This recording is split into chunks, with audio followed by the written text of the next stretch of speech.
नमस्कार. तू ही रे माझा मितवा ह्या सिरियलमध्ये आज आपल्याला पाहायला मिळणार आहे.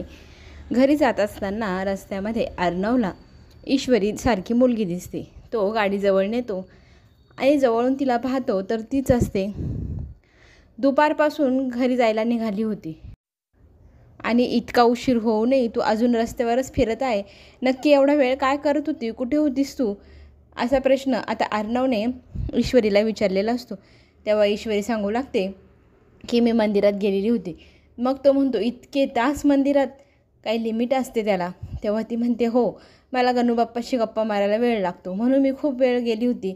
तुम्हाला काय प्रॉब्लेम आहे का? असं विचारल्यानंतर तो म्हणतो आहे. जर प्रॉब्लेम असता तर मी कितीतरी गोष्टींना तुला टॅक्स लागला असता. तुझी सतत बडबड बोलणं, इरिटेट करणं, ह्या सगळ्या गोष्टींची जर टॅक्स असते ना तर खरंच माझ्या ऑफिसमध्ये तुला खरंच एवढे टॅक्स लागले असते. त्यावेळेला ती म्हणते खरं सांगू का, आता ना मला माझं लॉकेट मिळालं आहे, त्यामुळे मला तुमच्याशी किंवा तुमच्या कंपनीची कोणाची काही भीती वाटत नाही. अगोदर ना खूप दडपण यायचं तुमचं, पण हल्ली काही दडपण वगैरे येत नाही, कारण माझं लॉकेट माझ्या जेबमध्ये आहे. त्यावेळेला तो म्हणतो ठीक आहे ना, मी तुला घरी सोडतो. मग ती त्याला नकार देत असते. तेव्हा तिला तो पुन्हा एकदा म्हणतो काय हरकत आहे? ती म्हणते चला, आजपासून माझी तुमच्यापासून सुटकारा झाला, म्हणून सुट्टी झाल्यामुळे मी तुम्हाला आज ट्रीट देते. माझ्यातर्फे तुमच्यासाठी छानशी ट्रीट मी सांगेल तिथे. तेव्हा तो म्हणतो मी सांगेल तिथे जाऊया ना आपण. पण ती म्हणते नाही, मी देत आहे ना सेंड ऑफ पार्टी समजा माझ्याकडनं, आणि मी सांगते तिकडे चला. मग तो म्हणतो ठीक आहे. मग जेंटलमॅनसारखा तो गाडीचा दरवाजा उघडायला जातो. दरवाजा उघडतो, ईश्वरीला बसायला ऑफर करतो. ईश्वरी बसते.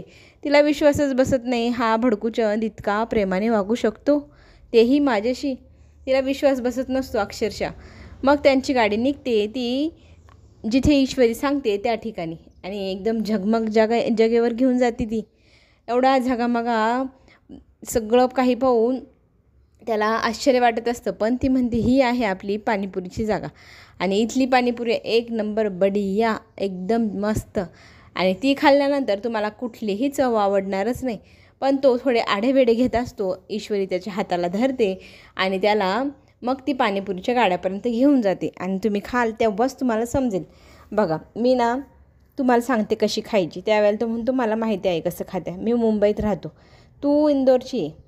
पण ती म्हणते तुम्ही इथे राहून तुम्हाला माहीत नाही पाणीपुरी कशी लागते. मी इंदोरवाली असून मला माहिती आहे कशी लागते. खाल्ल्याशिवाय कसं कळणार? तुमचं हायजीन वगैरे जे काय असेल ते सगळं यांनी पाळलेलं आहे. हँड ग्लोव्स, हेअरसाठी सगळं काही त्यांनी हायजीन पाळले, त्यामुळे तुम्ही ही पाणीपुरी खाऊ शकता. मग कशी हवी? तर त्यांनी तिखट सांगितली. त्याला अंदाजच नव्हता तिखट म्हणजे किती तिखट. पहिलीच पाणीपुरी खाल्ली आणि जो ठसका लागला आहे बापरे. पटकन ईश्वरी त्याला पाणी देते आणि मग त्याला म्हणते तुम्ही म्हटलं म्हणून तुम्हाला तिखट बनवली, तुम्हाला झेपणार नसती तर सांगायचं ना. त्यावेळेला तो म्हणतो मला अंदाजच आला नाही इतकी तिखट असते. मग पाणी पिल्यानंतर काहीतरी गोड ईश्वरी त्या पाणीपुरीवाल्याकडनं मागते. मग त्याला जरा बरं वाटतं. मग ईश्वरी म्हणते तुम्हाला झेपणारच नाही, त्यापेक्षा आपण शेवपुरी खाऊया. शेवपुरीची ऑर्डर देते. इकडे आजी आणि मामा आकाशची वाट पाहत असताना आकाश घरी येतो. कधीची तुझी वाट पाहत आहे, काय झालं तिकडे म्हणून आजी आणि मामा विचारू लागतात. त्यावेळेला तो सांगतो की चांगलं काम केल्यावर आपल्याकडे इन्क्रीमेंट देतात ना, तसंच इन्क्रीमेंट मी ईश्वरीला दिलं, आणि मला काय माहिती ते पैसे मिळता क्षणी ईश्वरी ते दादाला देईल, तिचं लॉकेट घेईल आणि नोकरी सोडून निघून जाईल. माझीच गलती झाली, मी तिला पैसे द्यायला नको होते, पण त्यामुळे आता ही ईश्वरी काम सोडून गेली. आजी म्हणते तसा विचार करू नको, त्या दोघांचं विधिलिखित असलं सोबत राहणं तर ते पुन्हा एकदा एकत्र येतीलच. आकाश विचारतो असं कसं होईल? पण मामा म्हणतात खरं सांग, तुला ही आयडिया कोणी दिली? लावण्याने? मग लावण्या आणि वल्लवीचं नक्कीच काहीतरी चालू आहे असा मामाचा डाऊट असतो. आजी त्याला म्हणते एक सांगू का, आता जे काही झालं ते झालं, कोणाचं काय कधी आपण विचार नाही करायचा. खरं तर ह्या दोघांचं विधिलिखित आहे. हे दोघं आयुष्यात एकत्र पुन्हा येऊ शकतील इतके प्रयत्न केले आपण, पण त्यांना आपण वेगळं करू शकलेलं नाही, आणि काही ना काही कारणाने ते एकमेकांना भेटतच राहिले. आणि आता तर स्वतः अर्णवच तिला वापस आणाल बघा तुम्ही, आणि तोच तिला सांगेल की तू काम सोडून जाऊ नको, माझ्या आयुष्यातनं जाऊ नको. नोकरी सुटली म्हणून काय झालं? आजीला फार आनंद वाटतो. इकडे ईश्वरीसोबत शेवपुरी खाताना ईश्वरीच्या गप्पा गोष्टी ऐकत अर्णव शेवपुरी खात असतो. त्यावेळेला ती विचारते कशी वाटली, तेव्हा तो म्हणतो छान वाटली पुरी. मग ती त्याला विचारू लागते खरं तर तुमचे खूप आभार. तुमच्या गाडीची जर काच फुटली नसती तर माझ्या आयुष्यात हा एवढा मोठा जो काही चॅप्टर आहे तो झालाच नसता. त्यावेळेला तो म्हणतो म्हणजे काय, बघा तुमच्या गाडीची काच फुटली त्याच्यामुळे तुम्ही माझं लॉकेट ठेवून घेतलं. माझं लॉकेट ठेवल्यामुळे मला तुमच्याकडे जॉब करावा लागला. जॉब करायचा मला अनुभव नव्हता, पण तुमच्याकडे सगळं काही शिकत गेली मी.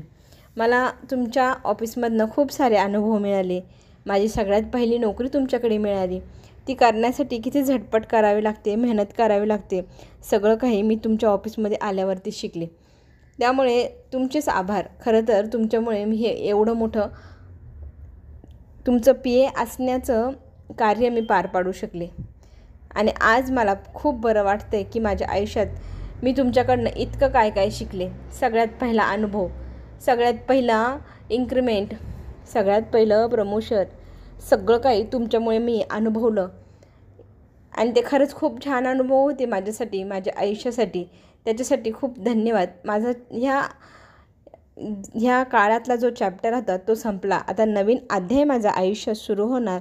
माझं लॉकेट मला मिळालं. आता नवीन काय करायचं, आता नवीन माझं आयुष्य सुरू होणार. त्यावेळेला अर्णव तिला सांगतो जर सुरुवात करायचीच आहे तर पुन्हा वापस का येत नाही आमच्याकडे. त्यावरती ईश्वरी तो प्रश्न टाळते. इकडे शलाकाला बॅगेमध्ये भरून त्याच्यासमोर राकेश बसलेला असतो. शलाका, आज तुझी शेवटची रात्र इथे. मग तू पाण्याच्या एकदम गाळात एकदम तळाला जाऊन तिथेच राहा कायमची. पुन्हा कधीही परत येऊ नको. त्यांनी प्लॅन केलेला आहे. तिला रात्रीचं कोणाचं लक्ष नसताना ती बॅग घेऊन बाहेर जायचं आणि ती पुलावरून फेकायची. इकडे नम्रता दरवाजा वाजवायला येते. कोण आहे म्हणत राकेश विचारू लागतो आणि ही मुलगी इथे कशाला कलमडली आहे म्हणून त्याचा संताप होत असतो. ती बॅग तो कोपऱ्यामध्ये उभी करतो आणि दरवाजा थोडासा चुकडून बाहेर निघून तिच्याशी बोलू लागतो. त्यावेळेला ती सांगते माझा फोन खराब झाला आहे आणि आत्या तुम्हाला फोन लावत होती पण फोन लागला नाही म्हणून मला बोलवायला यावं लागलं. आत्याचं खरं तर तुमच्याकडे काम आहे. आत्याचा फार विश्वास तुमच्यावरती. आत्या म्हणते राकेशना आपल्यासाठी अर्ध्या रात्रीही कुठे काहीही काम सांगितलं ना करायला तयार होतात. तू त्याला जाऊन बोलवणार म्हणून तुम्हाला बोलवायला मी इथे आले. पण तो म्हणतो एवढ्या रात्री काय गरज आहे, काम एवढं महत्त्वाचं आहे का, आपण उद्या करू शकतो ना. मग ती म्हणते आत्याचं माहिती आहे ना. मग तो म्हणतो ठीक आहे जाऊ दे, अजून मला बाहेर जायला खूप वेळ आहे तर आपण आत्याचं जे काम आहे ना ते पहिले करूया. इकडे पाणीपुरी शेवपुरी सगळं काही खाऊन झालं आणि आत्ता वेळ होती ती गुड बाय करण्याची. त्याच वेळेला अर्णव तिला पेन देऊ लागतो. हा तुझा पेन. मग ती म्हणते अय्या हा तिकडे माझ्या टेबलवर राहिला होता. मग तो म्हणतो मी घेतला, मी पाहिला. ती म्हणते तुम्ही माझ्या टेबलवर कशाला गेले होते. मग तो म्हणतो असं सहज चक्कर मारत होते तेव्हा मी पाहिला म्हणून मला पेन पाहिलं, तुझी आठवण आली, तोच पेन तुला द्यावा म्हणून तुझ्याकडे आलो. ईश्वरी लगेच म्हणते ह्याच पेननी तर मी आजचं लेटर लिहिलं जॉब सोडण्याचं. पुढे आपल्याला हे पाहायला मिळतं शेवटचं गुड बाय केल्यानंतर ईश्वरी जात असताना तिचं पाय अडखळतो, ती पडणार. तेवढ्यात अर्णव तिला सावरतो आणि ती धन्यवाद म्हणते. तेव्हा तो तिला म्हणतो खरं तर तुझी ओढ मला लागायला लागली, तू मला नकळतपणे आवडायला लागली आणि तुझ्याशिवाय मला आता करमेनासं झाले आणि तू माझ्यासमोर नसली तर माझा जीव कसतरी होतो, मला अजिबात करमत नाही. खरंच तुझी इतकी आदत झाली आहे ना, तुझ्याशिवाय जगणं मला इमॅजिनच होत नाही. एवढं मोठं सत्य आज अर्णवने ईश्वरीला सांगितलं. आता ईश्वरी याच्यावरती काय रिॲक्ट करते आणि काय नाही हे पाहायला आपल्या सगळ्यांनाच आवडणार. चला तर मग चॅनलला नक्की सबस्क्राईब करा म्हणजे पुढे येणारे नवनवीन व्हिडिओ तुम्हाला लवकर पाहायला मिळेल.